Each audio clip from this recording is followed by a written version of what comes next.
Yo, Billy Zoners! Balik lagi sama gue di Billy Zone. Di episode versi LN sebelumnya, kita udah lihat momen epic gimana Touka, Seras, dan Munin akhirnya berhasil kumpul di dalam labirin. Nah, sebelum lanjut, Mimin mau infoin dikit nih. Karena versi LN-nya lagi hiatus, mulai sekarang Mimin bakal ambil kelanjutannya langsung dari sumber asli, web novelnya. Cuma harap maklum ya, kalau durasi videonya mungkin nggak akan sepanjang biasanya. Dan Mimin bakal update seminggu sekali. Soalnya chapter di WN itu emang lebih pendek. Dan kita benar-benar harus nunggu update fresh dari penulisnya langsung. Jadi kita bakal nikmatin sensasi ngikutin ceritanya secara ongoing, oke? Tapi tenang aja, isinya tetap daging. Di episode kali ini, tim inti kita bakal nemuin petunjuk penting bekas pertarungan sebelumnya. Apa arti jejak-jejak ini? Dan seberapa mengerikan analisis Touka soal kekuatan musuh? Siap-siap, karena ini bakal jadi episode yang penuh deduksi taktis dan evaluasi kekuatan tim. Jangan lupa klik like, subscribe, dan nyalain loncengnya biar nggak ketinggalan update barunya. Langsung aja kita gas ke ceritanya.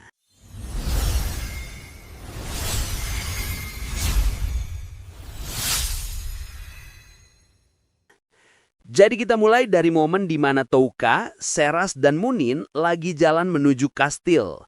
Sekarang karena tim inti udah ngumpul, Touka ngerasa kalau ketemu sama murid ilahi, murid Vicious, justru lebih baik daripada ngehindari mereka. Kenapa? Soalnya kalau mereka yang ngadepin, peluang selamat anggota tim lain bakal naik drastis. Mereka juga ngebahas soal skenario terbaik buat tim lain. Touka berharap Ayaka dan Hijiri bisa ketemu. Kalau dua pahlawan terkuat ini gabung, mereka bahkan mungkin bisa ngalahin dua murid ilahi sekaligus. Tapi Touka juga khawatir soal sifat Ayaka yang terlalu baik. Dia takut kebaikan itu bakal jadi kelemahan fatal di situasi hidup mati kayak gini. Untungnya, kalau ada Hijiri, dia bisa ngontrol Ayaka.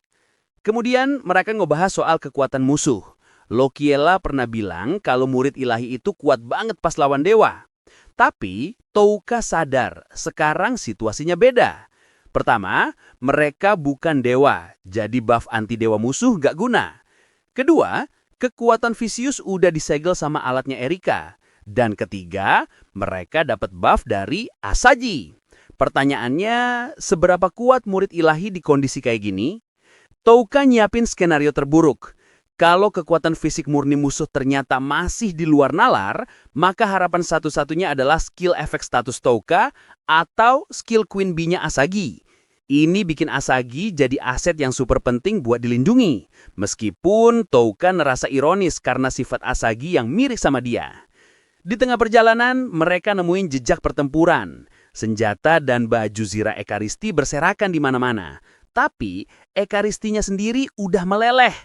Touka analisis, pertempuran ini udah terjadi cukup lama dan nggak ada darah merah. Artinya, sekutu mereka menang tanpa luka. Ini kabar baik. Mereka juga sempat nyinggung soal ide ninggalin jejak kayak remah roti. Tapi ide itu dibatalin gara-gara analisis Hijiri. Dia bilang itu terlalu beresiko karena musuh bisa aja baca jejak itu dan balik ngelacak mereka. Bener-bener pemikiran yang hati-hati. Gimana Billy Zoners? Bener-bener episode yang isinya analisis dalam banget ya. Kita jadi tahu betapa matengnya persiapan mental dan strategi Touka. Dan penemuan jejak pertempuran itu petunjuk penting. Siapa yang bisa ngalahin pasukan Ekaristi tanpa luka dan ninggalin jejak kayak gitu? Analisis Touka soal kekuatan musuh dan peran Asagi juga menarik. Ini negasin lagi, kalau dalam perang ini, kekuatan bukan segalanya. Kecocokan skill dan strategi tim itu jauh lebih penting. Jadi, kita lanjutin perjalanan Touka, Seras, dan Munin. Mereka nemuin lagi sisa-sisa perlengkapan Ekaristi. Tapi kali ini, ukurannya lebih gede dari sebelumnya. Munin langsung nebak. Yang ngalahin monster ini pasti lebih kuat dari aku. Ini nunjukin kalau di depan sana ada sekutu kuat yang lagi buka jalan. Sambil jalan, Touka sempat ngeliat pemandangan kota Eno yang masih tersisa di antara dinding labirin. Dan disinilah dia ngerasain momen emosional yang jarang terjadi. Dia sadar, ini pertama kalinya dia benar-benar lihat ibu kota Alion. Ingat kan? Dulu pas dipanggil, dia langsung dibuang ke reruntuhan pembuangan. Rasanya ironis banget, dia balik ke tempat awal bukan sebagai pahlawan yang disambut, tapi sebagai penyerbu. Di tengah perjalanan, Seras tiba-tiba nanya soal Yasu Tomohiro. Dan ini memicu diskusi penting. Touka ngaku kalau dia nggak tahu kabar Yasu. Terakhir mereka pisah, Yasu mau nyari Ayaka lewat jalur utara. Tapi Touka menganalisis kalau Yasu dengar kabar Ayaka ada di Mira, bisa aja dia balik arah. Touka juga ngerenungin alasan kenapa dia nggak ngajak Yasu. Alasannya murni pragmatis. Yasu itu faktor risiko yang bisa ngebongkar identitasnya dan mentalnya labil. Tapi Touka juga ingat janji Yasu buat berubah dan jadi kekuatan buat orang lain. Dia bertanya-tanya, apa Yasu udah berhasil ngelakuin itu? Seras selalu ngasih spekulasi yang menarik. Jangan-jangan dia lagi di Yonato, ngelindungin mata suci. Touka setuju kalau itu bakal jadi skenario terbaik.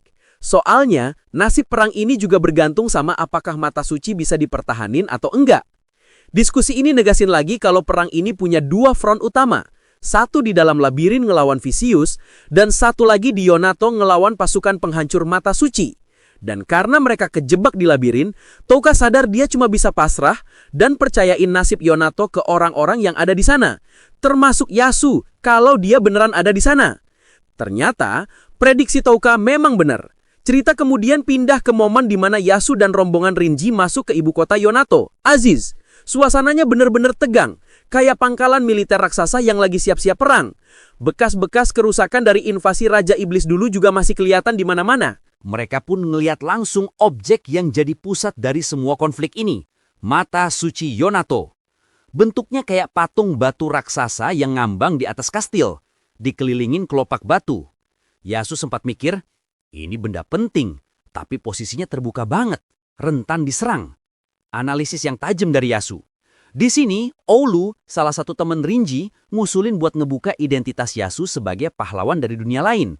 Alasannya masuk akal. Di perang gede kayak gini, pahlawan itu aset berharga, dan pihak strategi butuh tahu.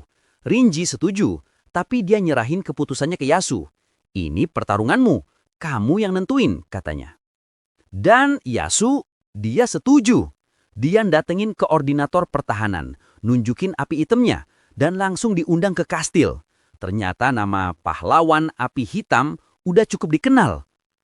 Pas jalan masuk ke dalam kastil, mereka lihat sesuatu yang keren banget.